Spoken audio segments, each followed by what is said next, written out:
Hello friends, welcome to लक्ष्य academy Indore. तो आज का वीडियो क्लास उस महान और पुण्य आत्मा को समर्पित है जो यदि इस भारत की धरती पर पैदा नहीं हुए होते तो आज आप और हम इस अखंड भारत में सांस नहीं ले रहे होते। जी हां दोस्तों, आज का शुभ दिन 31 अक्टूबर उस महापुरुष, उस लौह पुरुष का जन्म दिवस है जिसे पूरी दुनिया सरदार वल्लभ भाई पटेल के नाम से जानती है। और भारत देश में आज का दिन 31 अक्टूबर एकता दिवस के रूप में, राष्ट्रीय एकता दिवस के रूप में मनाया जाता है। आखिर कौन थे सरदार पटेल? आखिर क्या व्यक्तित्व था उनका? हमारे भारतीय राष्ट्र के लिए क्या योगदान था उनका? और यदि हम अपने इस जीवन में कुछ सीखना चाहें तो क्या सीख सकते हैं उनसे?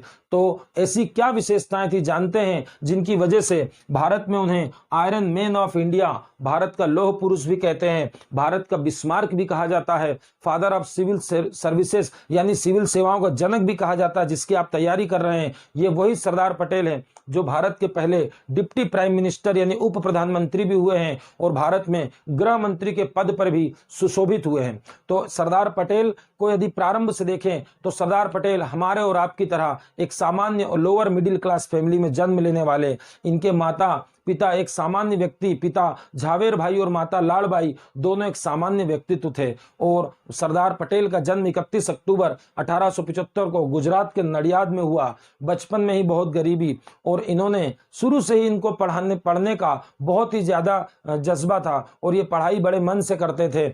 और इन्होंने 10वीं तक कैसे तैसे गरीबी में पढ़ाई की। उसके बाद जब कॉलेज जाने की बारी आई तो इनके पिता ने कहीं से अरेंज करके कहा कि हम कॉलेज में, और जितने इनके मित्र वगैरह इनके परिचित थे उनसे किताबें उधार मांगते थे और उधार मांगकर पढ़ते थे।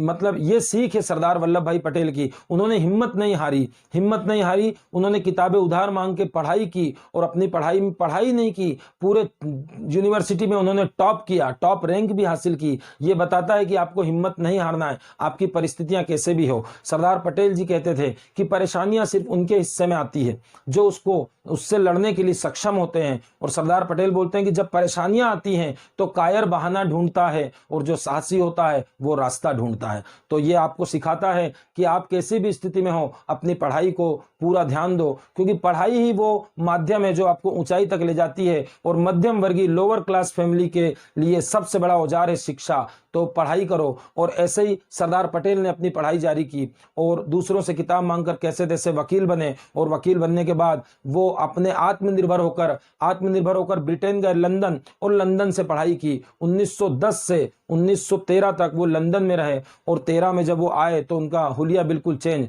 अंग्रेजी ठाट बाट, सूट टिप टॉप में रहते थे, बिल्कुल इनका स्टाइल जो था वो वेस्टर्न हो गया था। और उनके जो विचार थे वो भी कुछ इस प्रकार थे कि वो बोलते थे कि हम अंग्रेजों के लिए लॉयल बन के रहें, ईमानदार बन के रहें।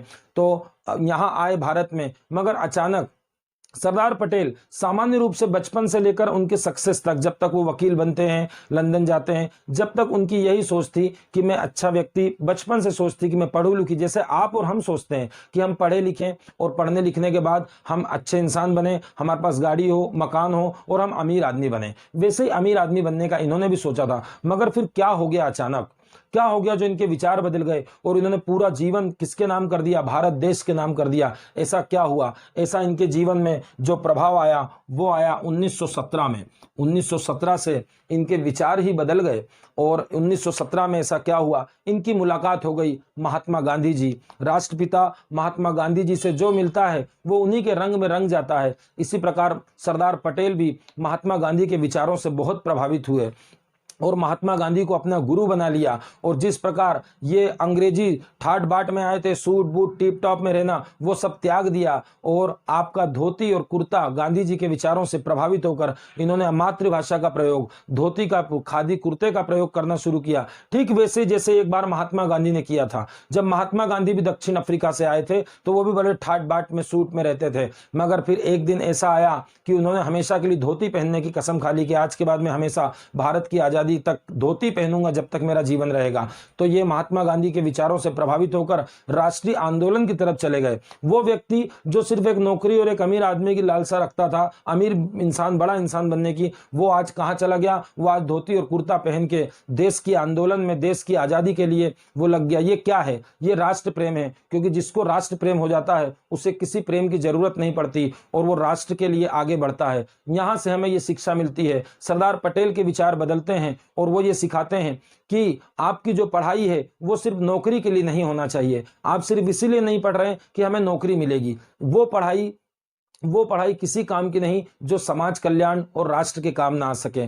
तो हमें पढ़ना इसीलिए चाहिए कि एक अच्छे व्यक्तित्व का निर्माण होता है और एक अच्छा व्यक्तित्व समाज और राष्ट्र में अच्छा योगदान दे सकता है। तो सरदार पटेल की बात करें, बहुत सी साहसी थे, बहुत गंभीर किस्म के थे, शालीन थे और ये गांधी जी के सत्याग्रह से बहुत प्रभावित हुए। इनके राजनीतिक जीवन में शुरुआत होती है 1918 से खेड़ा आंदोलन। खेड़ा गुजरात की एक जगह थी जहां टैक्स को लेकर प्रॉब्लम चल रही थी। 1917 में यहां पर अकाल पड़ा था, कृषि का उत्पादन नहीं हो पाया था, किसान परेशान थे, ठीक है। और इस समय मोहनलाल पांड्या एक यहां पर व्यक्ति थे, उन्होंने महात्मा गांधी को इसके लिए बुलाया क्योंकि चूंकि इस समय फर्स्ट वर्ल्ड वॉर भी हो रहा था तो महंगाई बहुत बढ़ रही थी और जो कृषि की उपज थी उसका दाम डाउन हो रहा था, महंगाई बढ़ रही थी। इस दौरान अंग्रेजों ने क्या कर दिया, टैक्स बढ़ा दिया और टैक्स के खिलाफ ये आंदोलन हुआ। तो खेड़ा आंदोलन 1918 में काय के खिलाफ हुआ, टैक्स के खिलाफ हुआ और मोहनलाल पांड्या नाम के व्यक्ति ने महात्मा गांधी को आमंत्रित किया। मगर महात्मा गांधी जो इस समय गुजरात सभा के अध्यक्ष थे, ये गुजरात सभा ही आगे चल के गुजरात कांग्रेस कमेटी बनेगी। महात्मा गांधी ने अहमदाबाद मिल मजदूरों का मुद्दा उठा रखा था, वो वहां बिजी थे और उन्होंने किसको भेज दिया, सरदार पटेल को कि जाओ खेड़ा जाके किसानों का आंदोलन करो, किसानों का समर्थन करो। और सरदार पटेल यहाँ नेतृत्व किए, सरदार पटेल ने नेतृत्व किया और ये जो खेड़ा आंदोलन था ये सक्सेस हो गया क्योंकि एक दिन ब्रिटिश गवर्नमेंट ने क्या किया, ब्रिटिश गवर्नमेंट ने हालांकि आखिरी में खेड़ा महात्मा गांधी भी आ गए थे और ब्रिटिश गवर्नमेंट ने ये बोला कि जो गरीब इंसान जिसकी स्थिति फसल खराब है, टैक्स नहीं दे सकता, वो नहीं देगा, जो टैक्स देने योग्य है वो सक्षम है वही देगा। तो इस प्रकार पटेल की जिंदगी में खेड़ा आंदोलन का महत्व है, राजनीतिक यहाँ पर उनका वर्चस्व दिखाई देता है। और इसके बाद हम बात करें सरदार पटेल का एक जोरदार मूवमेंट जिससे वो वल्लभ भाई पटेल से क्या बन जाएंगे, सरदार वल्लभ भाई पटेल बन जाएंगे, वो है बारदोली। कौन सा है, बारदोली। बारदोली भी गुजरात में है, खेड़ा भी गुजरात में है, ठीक है। बारदोली का संबंध भी टैक्स से है, खेड़ा का संबंध भी किससे है, टैक्स से है। तो बारदोली में क्या हुआ, बारदोली में 30 साल में एक बार टैक्स की रेट चेंज करते थे अंग्रेज, तो अंग्रेजों ने टैक्स की रेट चेंज कर दी और 30% टैक्स बढ़ा दिया जो बहुत ही ज्यादा था। तो बारदोली के किसानों को बहुत परेशानी का सामना करना पड़ा।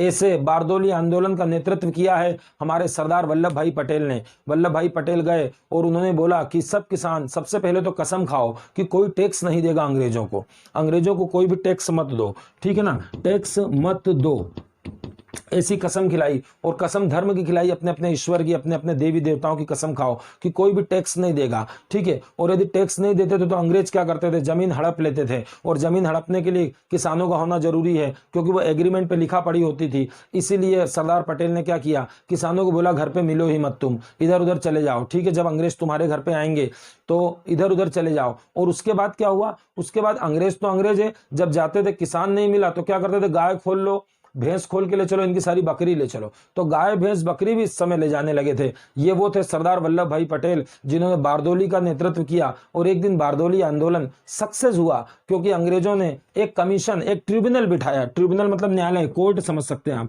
ट्रिब्यूनल बिठाया और जिसमें अध्यक्ष याद रखेंगे आप, ब्रूमफील्ड और मैक्स वेवेल दो थे। ब्रूमफील्ड और मैक्स वेवेल ये न्यायाधिकरण था, ट्रिब्यूनल था। इसमें डिसीजन आया, जज साहब ने डिसीजन दिया कि भाई जो टैक्स है वाकई में 30% ज्यादा है, उसे घटाकर कितना कर दिया गया, 6.03% कर दिया गया। इस प्रकार बारदोली सक्सेस हुआ। और जब बारदोली सफल हुआ तो सरदार पटेल को एक महिला ने हाथ ऊपर करके बोला कि तुम हमारे सरदार हो। क्या बोला, तुम हमारे सरदार हो। और उसी दिन से इनका नाम हो गया सरदार वल्लभ भाई पटेल।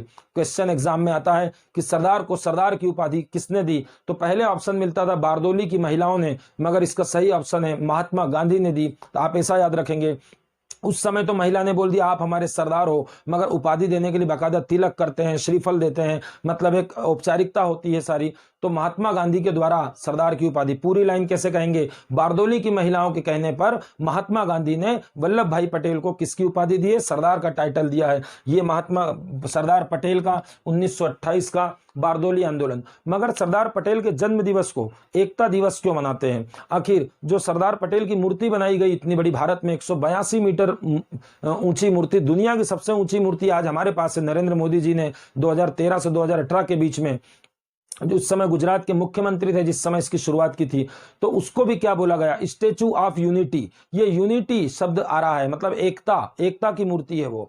और आज जो दिवस मना रहे हैं वो भी राष्ट्रीय एकता दिवस। तो ये एकता क्या है, एकता का सारा कुछ समझना है तो आपको 1946 में जाना पड़ेगा। तो आप चलते हैं 1946 की ओर। तो 1946 में ऐसा क्या हुआ, 1946 की राजनीति में सरदार पटेल का बहुत ज्यादा महत्व बढ़ गया था।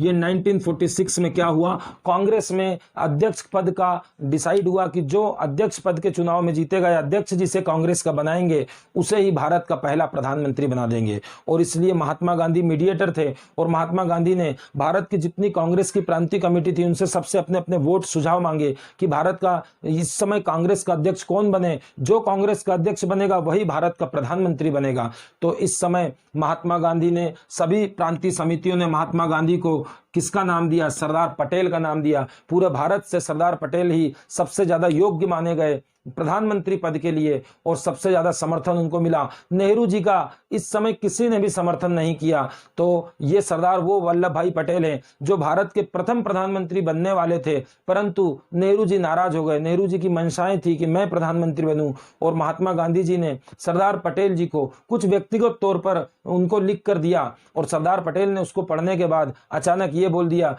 कि मैं खुद इस अध्यक्ष पद के प्रस्ताव को ठुकराता हूं और मैं भारत का प्रधानमंत्री नहीं बनना चाहता। मतलब ये क्या सिखाता है, ये त्याग सिखाता है, क्योंकि वो महात्मा गांधी को गुरु मानते थे और अपने गुरु के लिए एक पद का त्याग वो आसानी से कर सकते थे। उन्हें मालूम था कि मैं दूसरी स्थिति पर काम करूंगा उप प्रधानमंत्री के रूप में, और उन्होंने यहाँ त्याग का परिचय दिया और सरदार पटेल के बजाय भारत का पहला प्रधानमंत्री पंडित जवाहरलाल नेहरू को बनाया गया। अब ये एकता दिवस के लिए क्या याद रखेंगे, ये याद रखेंगे आजादी का अगला साल 1947। यहीं से बहुत कुछ अपने को सीखने को मिलता है। 1947 में भारत आजाद हो रहा है, मगर आजादी की खुशी तो है मगर बंटवारे का गम भी है। हिंदुस्तान और पाकिस्तान दो देश बट रहे हैं और ये बांटने के लिए मिस्टर माउंटबेटन गवर्नर जनरल यहाँ पर है और माउंटबेटन अपनी 3 जून 1947 को अपना प्लान देंगे कि ये दोनों देश कैसे बटेंगे। सिंध पाकिस्तान में जाएगा, बलूचिस्तान जाएगा, NWFA जाएगा, कई प्रांत जाएंगे और कई प्रांत भारत में रहेंगे। पंजाब तोड़कर जाएगा, बंगाल टूट कर जाएगा। मगर उस समय भारत में लगभग 562 राजाओं की रजवाड़े थे, रियासतें थी, देसी रियासतें, प्रिंसली काउंसिल बोलते हैं, प्रिंसली स्टेट बोलते हैं। तो वो राजाओं के बारे में माउंटबेटन ने क्या समझदारी की, माउंटबेटन ने बोला कि ये जो रियासतें होंगी, प्रांत तो मैं बांट के जाऊंगा, हम बांट के जाएंगे, और मगर जो रियासतें होंगी वो अपने मामले में स्वतंत्र होंगी। वो पाकिस्तान में भी विलय कर सकती हैं और हिंदुस्तान में भी कर सकती हैं, और चाहे तो किसी रियासत का राजा अपने आप को अलग स्वतंत्र भी रख सकता है। मतलब रियासतों को एक प्रकार की फ्रीडम मिल गई। और जितनी रियासतें, थोड़ी बहुत रियासतें नहीं थी। यदि भारत का चित्र देखें आप तो भारत के चित्र में बताएं लगभग उस समय 562 देसी रियासतें हुआ करती थी। ये जगह जगह पर देसी रियासतें हुआ करती थी और ये रियासतों को भारत में लाना बहुत चैलेंज था, बहुत लंबा टास्क था। क्यों? क्योंकि हर रियासत ये चाहती थी कि हम अपना अलग ही देश बना ले। जब हमको आज़ादी मिली है कि इंडिया में जाओ या पाकिस्तान में जाओ या फिर अलग रहो, तो हर रियासत चाहने लगी। मैक्सिमम रियासतों को मना कर, समझा कर सरदार पटेल को ये काम दिया गया। नेहरू जी जानते थे कि ये काम केवल सरदार पटेल कर सकते हैं, क्योंकि सरदार पटेल की एक विशेषता थी कि उनको भारत का हर तबका, हिंदू, मुस्लिम, सिख, ईसाई, दलित समाज, सब लोग उनको पसंद करते थे। इसलिए उनकी हर तबके में पैठ थी। तो इसलिए बोला कि तुम इस मामले को सुलझाओ, जितनी रियासतें ज्यादा से ज्यादा भारत में आ जाएं। तो सरदार पटेल सुबह से शाम तक निकलते थे और रियासतों में राजाओं से बातचीत किया करते थे और विलय पत्र पर हस्ताक्षर करा के भारत में विलय किया करते थे। कैसे तैसे करके भारत की सारी रियासतें एक हो गई। और यदि ये रियासतों को एक सरदार पटेल नहीं करते तो आज ये जो भारत जितने पॉइंट दिख रहे हैं, इतने टुकड़े हो चुके होते भारत के, इतना भारत में क्षेत्रवाद होता, इतनी समस्याओं का सामना करना पड़ता है। और जिस बात का हम लोगों को अभिमान है कि ये हमारा भारत अखंड भारत है, आज वो अभिमान नहीं होता यदि आज वो सरदार पटेल उस समय नहीं होते। तो क्या किया इन्होंने सारी रियासतों को मिला लिया। मगर 3 रियासतों में लफड़ा बहुत ज्यादा हो गया। ये 3 रियासतें बना दी। एक थी कश्मीर की रियासत, जो जूनागढ़ की रियासत, और तीसरी थी हैदराबाद की रियासत। कश्मीर की, जूनागढ़ की, ये कश्मीर है और ये जूनागढ़ है। जूनागढ़ है, और ये कौन सा है, हैदराबाद। हैदराबाद देखिए पाकिस्तान कहाँ से कहाँ तक है, ये पाकिस्तान है, ये पूरा पॉइंट बता दिया, ये सब पाकिस्तान है। तो तीनों रियासतों में अलग अलग समस्या। पहला जूनागढ़ की समस्या, जूनागढ़ की समस्या क्या थी, जूनागढ़ का जो नवाब था वो था महावत खां तृतीय, और ये एक मुस्लिम था, ठीक है। मगर जूनागढ़ की जो आबादी थी वो आबादी मैक्सिमम 80% आबादी आप मान सकते हैं हिंदू थी। और यहाँ पर जूनागढ़ का जो नवाब था वो चाहता था कि हम पाकिस्तान में विलय करेंगे अपने जूनागढ़ को, क्योंकि पाकिस्तान की बॉर्डर यहां तक आ रही गुजरात तक, ठीक है। और जूनागढ़ का नवाब पाकिस्तान में जाने का ऐलान कर चुका था, और वो 15 अगस्त 1947 जब भारत आजाद हुआ था तो जूनागढ़ ने ऐलान करा था कि जूनागढ़ जो रियासत है वो पाकिस्तान में जाएगी। मगर यहाँ की जो जनता थी वो सामान्य जनता नहीं चाहती थी कि वो पाकिस्तान जाए, वो भारत जैसे शांति प्रिय संप्रभु देश में रहना चाहती थी। तो क्या हुआ, जूनागढ़ में सरदार पटेल ने जनमत संग्रह करा लिया। जनमत संग्रह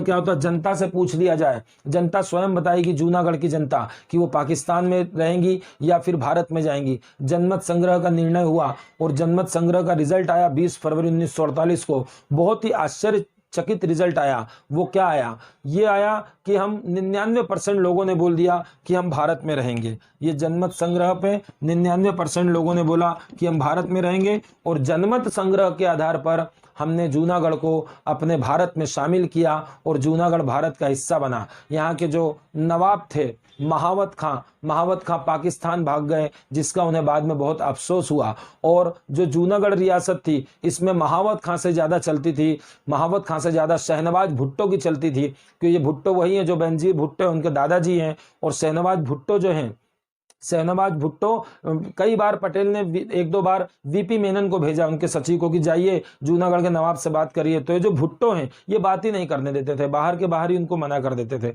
तो कैसे तैसे जूनागढ़ को मिलाया हमारे सरदार पटेल ने जनमत संग्रह के आधार पर। जिन्ना क्या था, जिन्ना क्या बोलता था, जिन्ना बोलता था कि हम जूनागढ़ में आप जनमत संग्रह करा रहे हो तो फिर क्या है, वहां पर हिंदू आबादी है, तो हिंदू आबादी ने बोल दिया कि हम हिंदुस्तान में रहेंगे। तो जिन्ना ये बोल रहा था कि तो पाकिस्तान यहाँ श्रीनगर में भी कराओ, क्योंकि श्रीनगर का किस्सा बिल्कुल उल्टा था। श्रीनगर के राजा थे हरि सिंह। कौन थे, हरि सिंह। ये तो इतना बड़ा केस है कि आज तक आप देख रहे हो, श्रीनगर के राजा हरि सिंह थे और यहाँ पर हिंदू राजा था, और यहाँ की आबादी 2/3 से ज्यादा 65% से ज्यादा आबादी मुस्लिम थी। मतलब यहाँ पर 2/3 आबादी क्या थी, मुस्लिम, मगर राजा था हिंदू। और जूनागढ़ में क्या हो रहा है, 80% आबादी है हिंदू और राजा कैसा है, मुस्लिम राजा है, ठीक है। तो जिन्ना ने बोला कि यदि यहाँ जनमत संग्रह कराएंगे जम्मू कश्मीर में तो हम जीतेंगे पक्की बात, क्योंकि यहाँ पर मुस्लिम समुदाय ज्यादा है, मुस्लिम कम्युनिटी ज्यादा है। मगर सरदार पटेल ने बोला कि जब हम कश्मीर में जनमत संग्रह कराएंगे तो फिर हम हैदराबाद में भी जनमत संग्रह कराएंगे। क्यों, क्योंकि हैदराबाद में भी सेम कंडीशन है, उल्टी जूनागढ़ जैसी। हैदराबाद का जो नवाब था वो उस्मान अली खान था। कौन था, उस्मान अली खान। और इसके तो हैदराबाद के तो चर्चा ही अलग है। क्यों अलग है, हैदराबाद पे जाएं तो हैदराबाद की सबसे विशेष बात आप दिख रहा होगा, भारत के बीच में है। और ये जो आपको दिख रहा है इतना बड़ा, वास्तव में ये बड़ा था। आज हम हैदराबाद को एक जिला समझते हैं, ठीक है, और है भी जिला, मगर उस समय हैदराबाद भारत की 562 में से सबसे बड़ी रियासत थी। काय के मामले में सबसे ज्यादा यहाँ पर पॉपुलेशन थी, ठीक है। आज का हैदराबाद नहीं है, उस समय पूरा आंध्र प्रदेश, आज का आंध्र प्रदेश, आज का तेलंगाना, कई राज्यों को समेटने वाली रियासत थी हैदराबाद, सबसे बड़ी रियासत। और हैदराबाद में भारत के राष्ट्रीय उत्पाद में, जीडीपी में भी हैदराबाद का बहुत कंट्रीब्यूशन था। दूसरी बात, हैदराबाद एक ऐसी रियासत थी, इसका आप अंदाज कैसे लगा सकते हैं, इसकी सक्षम कितनी ज्यादा उन्नत रियासत थी कि इसके पास खुद के पास इसकी ट्रेन थी, इस ट्रेन सिस्टम था, इसके बाद खुद के पास इसका पोस्ट सिस्टम था, पोस्ट ऑफिस सिस्टम था, और इसके बाद खुद के पास इसकी सेना थी। तो हैदराबाद एक ऐसी रियासत जो खुद की सेना रखती है, पोस्ट ऑफिस रखती है, मतलब जीडीपी में सबसे ज्यादा योगदान करती है। मतलब एक प्रकार से ये बहुत संभ्रांत, मतलब अमीर रियासत थी हमारी। तो हैदराबाद रियासत में नवाब क्या चाहते थे, नवाब ये चाहते थे कि हम तो इतने सक्षम हैं कि हमारे पास सब कुछ है, हम तो एक देश बनेंगे, ना हिंदुस्तान में जाएंगे ना पाकिस्तान में जाएंगे। तो एक राष्ट्र के लिए इन्होंने क्या किया, अंग्रेजों से बोला कि हमें कॉमनवेल्थ में मेंबरशिप दिलाओ। कॉमनवेल्थ मतलब राष्ट्रमंडल, ठीक है। अंग्रेजों ने बोला नहीं, अभी तुम्हें अलग देश की मान्यता नहीं मिली है, तुमको कॉमनवेल्थ में मेंबरशिप नहीं मिलेगी। मगर फिर यहाँ के नवाब ने क्या करा, जिन्ना से संपर्क साध लिया, जिन्ना से बात की कि जिन्ना हम पाकिस्तान में भी आ जाते हैं, या फिर भारत से हम स्वतंत्र रहने के लिए हम लड़ाई करना चाहते हैं, क्या हम लड़ाई करेंगे तो जिन्ना पाकिस्तान की सेना हमारा साथ देगी। मगर इस समय जिन्ना ने मना कर दिया कि नहीं भाई, आप इतने लोगों के लिए हम पूरे पाकिस्तान को दांव पे नहीं लगाएंगे, हम इतना बीच में जाकर लड़ाई फाइट नहीं करेंगे। सबसे बड़ी बात यह है कि ये हैदराबाद के निजाम इतना ज्यादा जिद पर थे कि इन्होंने क्या किया, इन्होंने हथियारों का ऑर्डर दे दिया कि हथियार मंगाए जाएं और हथियार से भारतीय सेना को पराजित कर दिया जाए और अपने आप को स्वतंत्र किया जाए।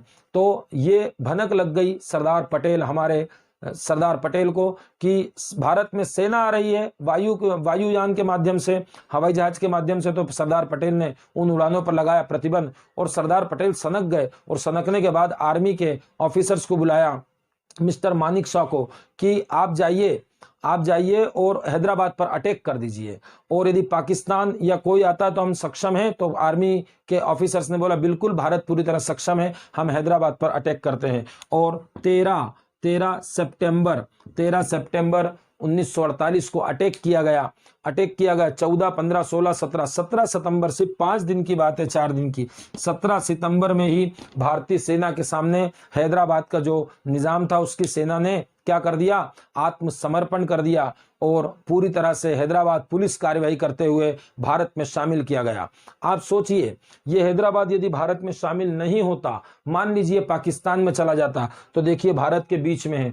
आप इतना पाकिस्तान देके परेशान हो रहे हैं, पहले आपने इधर बांग्लादेश भी दिया था, अब अलग हो गया है, इतने में आपकी पूरी आर्मी लगी रहती है। यदि हमारे देश के भीतर आ जाते तो हमारा देश इतना सुख और शांति का चैन का देश नहीं होता, तालिबानी जैसी स्थिति हमारे यहाँ भी हो जाती भारत के भीतर। हम ये बोल सकते थे कि हमारे शरीर के बीच का कैंसर है, और यही बात सरदार पटेल ने बोली थी कि जो हैदराबाद है ये हमारे भारत का पेट का कैंसर है, इसका इलाज करना पड़ेगा। और कैसे जैसे सरदार पटेल की कूटनीति से, उनकी लीडरशिप से, कैसे जैसे हैदराबाद को भारत में शामिल किया गया। इस प्रकार हैदराबाद पुलिस कार्यवाही से और जूनागढ़ को उन्होंने जनमत संग्रह की कूटनीति दिखाते हुए। और अब बची बात हरि सिंह की, तो हरि सिंह के साथ तो स्थिति बहुत ज्यादा नाजुक है, क्योंकि हरि सिंह जम्मू कश्मीर की जो रियासत थी, इस पर हम एक अलग पूरा वीडियो बनाएंगे हम आर्टिकल 370 पे। मगर अभी इतना सुनेंगे कि उस समय जिन्ना ने पाकिस्तान से कबीलाई आक्रमण करा दिया था और कबीलाई लोग, पठान लोग आए थे, जम्मू कश्मीर में कत्लेआम मचा दिया था, खून खराबा हो रहा था।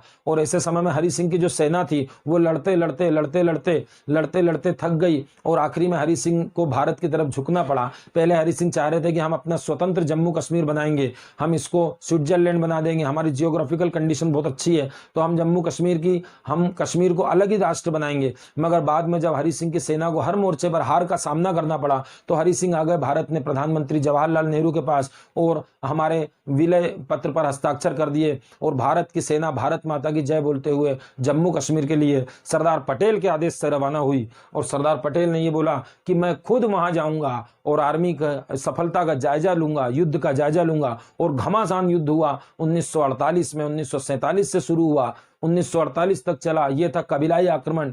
पहला आक्रमण भारत के ऊपर जिन्ना ने कराया, कबीलाइयों से कराया। और वास्तव में कबीलाई नहीं थे, वो पाकिस्तान की आर्मी के जवान थे जो कबीलाइयों की ड्रेस पहनकर हमें चौंकाने के लिए कबीलाइयों की ड्रेस पहनकर आते थे और जम्मू कश्मीर की जनता को कत्लेआम करते थे। और जैसे ही भारतीय सेना जाती है, भारतीय सेना में एक से बढ़कर एक, LP सेन जैसे, मोहम्मद उस्मान जैसे एक से बढ़ के एक योद्धा रहेंगे जो भारत के लिए अपनी शहादत भी करेंगे और यहाँ पर इनको पाकिस्तानियों को, कबीलाइयों को प्रॉपर जवाब देंगे, उचित कार्रवाई करेंगे।